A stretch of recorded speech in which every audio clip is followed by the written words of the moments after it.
दोस्तों आप जो ये मोटर देख रहे हैं ये 1 HP का क्लस्टर मोटर है।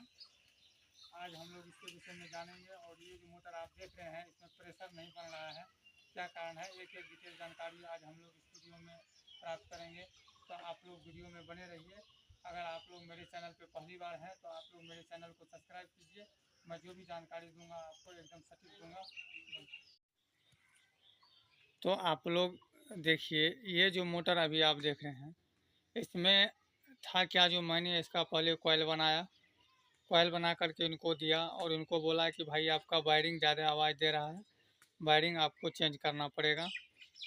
तो दोस्तों इन्होंने ये मोटर ले गया तो 10 दिन के बाद ये आया, बोला मोटर प्रेशर नहीं दे रहा है, पानी कम दे रहा है, मतलब पानी बहुत थोड़ा थोड़ा निकल रहा है, ऐसे अंगूठा से भी दबाते हैं तो प्रेशर पूरा नहीं आ रहा है।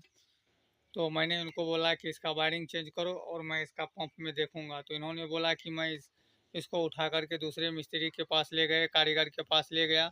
तो उन्होंने बोला कि इसका कॉइल वगैरह का काम सब ठीक है, लेकिन इसका आगे का जो एम्पेलर होता है एम्पेलर बदलना पड़ेगा। एम्पेलर बदलने के बाद ही और इसका जो है सो मतलब पंप में थोड़ा सा कटिंग करके बोर करना पड़ेगा। मतलब बहुत तरह से इनका ऑप्शन बताया कि ये सब लगेगा, तकरीबन इनमें 500-600 रुपया खर्च बैठेगा। तो उन्होंने सीधे फिर मेरे यहाँ मोटर लेकर के आया, बोला कि भाई साहब आपने कॉइल बनाए थे, मोटर ऐसे ऐसे सब कुछ ठीक है, और कारीगर ने बोला कि कॉइल में भी कुछ प्रॉब्लम है, इसलिए आपका मोटर सही नहीं चल रहा है, तो आप जहां बनवाए वहीं एक बार दिखला लीजिए। तो उनसे पूछा कि आप कहां बनवाए, तो वो मुझसे तकरीबन 5 किलोमीटर दूर में वो कारीगर रहता है। तो जैसे वो मेरा नाम सुना तो उन्होंने बोला कि मैं अमित अमन जी से बनवाया हूँ। तो उन्होंने बोला कि भाई आप उन्हीं के पास ले जाओ, ये हमसे नहीं हो पाएगा, आप उसको बोलो, आपको वही करके देगा। तो ये जैसे ही मेरे पास आया ले करके, तो मैंने इसको चेक किया तो वाकई में इसका प्रेशर कम गया था। मैं बोला यार मैं तो तुमको 3 महीने पहले बना के दिया था, अगर कोई प्रॉब्लम था तो पहले आना चाहिए। लेकिन उन्होंने थोड़ा लेट आया, फिर भी हमने उसको जब खोले तो इसका हमने सबसे फर्स्ट में क्या किए हैं, आप जो ये 2 वायरिंग देख रहे हैं 6202, इसके आगे और पीछे दोनों एक ही वायरिंग लगता है, 6202 ही लगता है। तो हमने इसमें 2 न्यू वायरिंग डाले हुए हैं 6202। और आप जो ये देख रहे हैं ऑयल सील यानी कि वाटर सील, इसका हमने वाटर सील भी चेंज किया। दोस्तों जब हम इसको वायरिंग बदलने के दौरान खोले तो हमने जैसे ही पंप को हटाए और दोस्तों जैसे हमने इसका वाटर सील निकाले तो हमने देखे कि इसका ये जो वाटर सील का ये भाग होता है जो इस पे अटैच होता है, आप देखे होंगे अगर वाटर सील वगैरह बदलते हैं तो, जो कि इस तरह से इसमें लगता है। तो ये 2 भाग में बटा हुआ था यानी कि टूटा हुआ था। तो हमने क्या किया, इसका वायरिंग चेंज करने के बाद पुनः एक न्यू वाटर सील हमने इसमें डाले 12 नंबर का, और डालने के बाद इसको हम कुछ नहीं किए, पंखी चरखी उर्खी कुछ भी चेंज नहीं किए, एम्पेलर उम्पेलर वही रहने दिए। और उसके बाद हमने इसको पूरी अच्छी तरह से टाइट किए, और टाइट करने के बाद दोस्तों पुनः हम इसको लगाएं, और लगाने के बाद अब मैं आपको दिखलाता हूं कि इसका कितना प्रेशर दे रहा है। जैसे यहाँ दबाऊंगा तो तकरीबन ये 10 फीट आगे तक ये पानी को फेंकता है। तो सारा कुछ मैं इसमें दिखाऊंगा, तो आप लोग वीडियो को पूरी देखिए।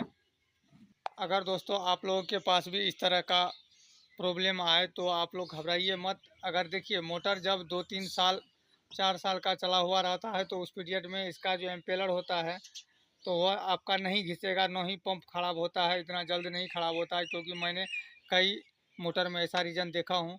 तो आप लोग एम्पेलर वगैरह जल्दी से ना बदल दे, क्योंकि एम्पेलर वगैरह जल्दी नहीं घिसता है और इसका न ही पंप घिसता है। तो आप लोग जब वाटर सील को खोलिएगा तो देखिएगा कि इस तरह से टूटा हुआ मिलेगा, और वाटर सील भी बढ़ जाता है तो उसके वजह से भी आपका मोटर पानी बस नज़दीक ही गिराएगा, ज़्यादा दूरी में नहीं गिराएगा, और प्रेशर भी नहीं बनेगा। और एक कारण होता है दोस्तों प्रेशर का, यहाँ पे आप देखिएगा एक चकवाल लगा हुआ रहता है फाइबर का, उसको भी आपको सही रूप से चेक करना है। लेकिन इसका चकवाल सही था, इसको हम कुछ भी नहीं किए हैं, अभी तो खोले भी नहीं हैं, आप देख सकते हैं कि वैसे लगा हुआ है। सिर्फ हमने बस एम्पेलर को खोले और इसका ऑयल सील चेंज किए और एक वायरिंग चेंज किए, और आप देख सकते हैं कि मोटर का प्रेशर कितना शानदार है। तो आगे आप वीडियो में देखिए। तो दोस्तों वीडियो को पूरी देखिए तो जा कर के आपको समझ में आएगा। तो इतना जल्दी आप लोग को भी घबराना नहीं है, देखिए वाइंडिंग सही रहता है, सब कुछ सही कर देते हैं आप। अगर प्रेशर नहीं होता है तो इसका वो और भी कारण होता है, जैसे कि आपको हमने बतलाया कि इसका जो है सो वाटर सील भी डैमेज हो जाता है, बैठ जाता है और ये साइड से फट उठ जाता है, तो भी आपका सही रूप से काम नहीं करेगा। तो आप लोग देखिए कि अब इसका पानी कितना अच्छा दे रहा है, सारा चीज़ मैं आपको दिखला दे रहा हूँ। फिर जा कर के दोस्तों आप लोग मेरे वीडियो को लाइक कीजिए, कमेंट कीजिए। अगर मोटर संबंधित कोई परेशानी हो तो आप हमें बेहिचक कमेंट करके पूछ सकते हैं, हम हर संभव आपको जवाब देने का प्रयास करेंगे। जैसे कि अभी आप देख रहे हैं कि एक मोटर यहाँ भी है, इसमें हम अभी पैकिंग लगा रहे हैं, इसको अभी हम वाइंडिंग करेंगे। और ये कौन सा मोटर है इसका भी वाइंडिंग डाटा दे देंगे, क्योंकि इसका वाइंडिंग डाटा आपको यूट्यूब पे नहीं मिलेगा। पहला ही मेरा ऐसा चैनल होगा जो जिस पे आपको इस मोटर का वाइंडिंग डाटा मिलेगा। ये अलग कंपनी का मोटर है। तो चलिए अब इस मोटर में पानी वानी डालते हैं और अगर प्रेशर व्रेशर दिखाते हैं।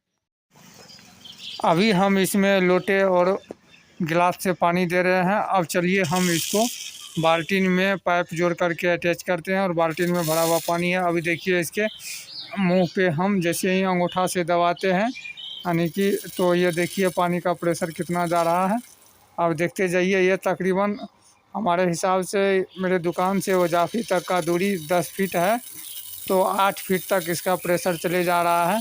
तो इस तरह से आप लोग भी इसका काम कीजिए, ऑयल सील वगैरह चेंज कीजिए, घबराइए मत। एम्पेलर वगैरह सही रहता है, 1-2 साल में ख़राब नहीं हो जाता है, कम से कम 10 साल। देखिए हाथ देने पर प्रेशर कितना मारा, अभी आप देखें। तो चलिए दोस्तों, अब मिलते हैं किसी नेक्स्ट वीडियो में किसी और एक्सपेरिमेंट के साथ। तब तक के लिए जय हिंद, धन्यवाद।